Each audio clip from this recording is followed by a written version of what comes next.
இது வந்து எடப்பாடி பழனிசாமி விமர்சிச்சிருக்காரு. வந்து அரசியல் ஆக்கப்படுகிறது, கவர்மெண்டோட இப்ப நீங்க பாத்தீங்க 13 துறைகள், 46 சேவைகள், 13 துறைக்கு தனித்தனி கவுண்டர். இங்க அரசியல் ஆக்கப்படுகிறதுனா எது அரசியல் ஆக்கப்பட்டிருக்கிறது? துறைகளின் பெயர் அரசியலா?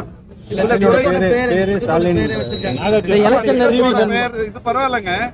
அவர்கள் ஆட்சி காலத்தில் உப்புக்கு அம்மா உப்புன்னு பேர் வச்சாங்க, தண்ணிக்கு அம்மா தண்ணின்னு பேர் வச்சாங்க. இல்லங்க, இல்ல அப்படின்னு வச்சிருந்தாதான் எங்களுக்கு சந்தோஷம் வச்சு. அம்மா பொதுவான பெயர், உங்க அம்மாவும் ஒண்ணுதான், எங்க அம்மா ஒண்ணுதான். ஆனா அவங்க வச்ச அம்மா வேற. அம்மா உப்புன்னு பேர் வச்சு எத்தனை நாள் அந்த திட்டத்தை நடத்தினாங்க யாருக்கு தெரியும்? அது உங்களுக்கு தெரியுமா? எத்தனை நாள் அந்த திட்டத்தை செயல்படுத்தினாங்கன்னு தெரியுமா? எத்தனை மூட்டை உப்புக்கு அந்த பேர் வச்சாங்கன்னு தெரியுமா? எத்தனை நாள் அந்த திட்டம் செயல்பட்டு இருந்ததுன்னு தெரியுமா? வச்சாங்க பேர். அது இது அப்படி இல்லை. 10,000 முகாம்கள் நடத்தப்படும், 10,000 முகாம்களிலும் இந்த திட்டம் செயல்படுத்தப்படும் சொல்றாங்க. திரு எடப்பாடி பழனிசாமி தேர்தல் பிரச்சாரத்தை பண்ணி நிற்கிறாரு.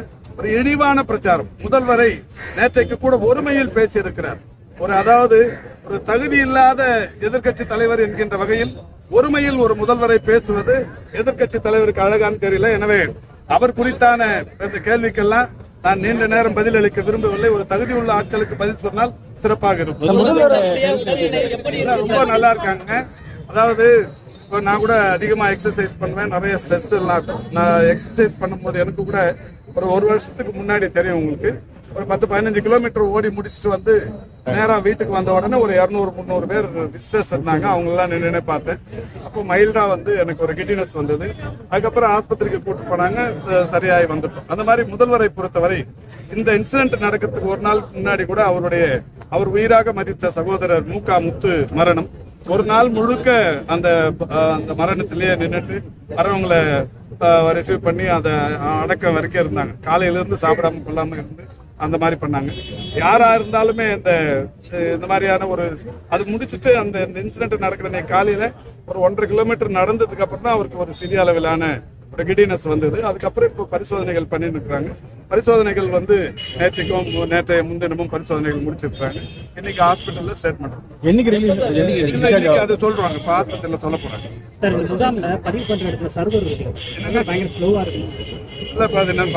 ஆர்டிசி வந்துருக்காங்க. கார்பரேஷன் இதுல ஃபுல் ஸ்விங்ல பண்றாங்க. இப்ப மாற்றுத்திறனாளிகள் வந்தா அவங்களையும் உடனடியா அவங்களுக்கு எளிமையா உள்ள கூட்டு போறதுக்கு 3 வீலர் வச்சு தன்னார்வலர்கள் உள்ள கூட்டு போறாங்க. ரொம்ப சிஸ்டமேட்டிக்கா பண்ணிட்டு இருக்காங்க. இந்த சர்வர் ஸ்லோவா இருக்கிறது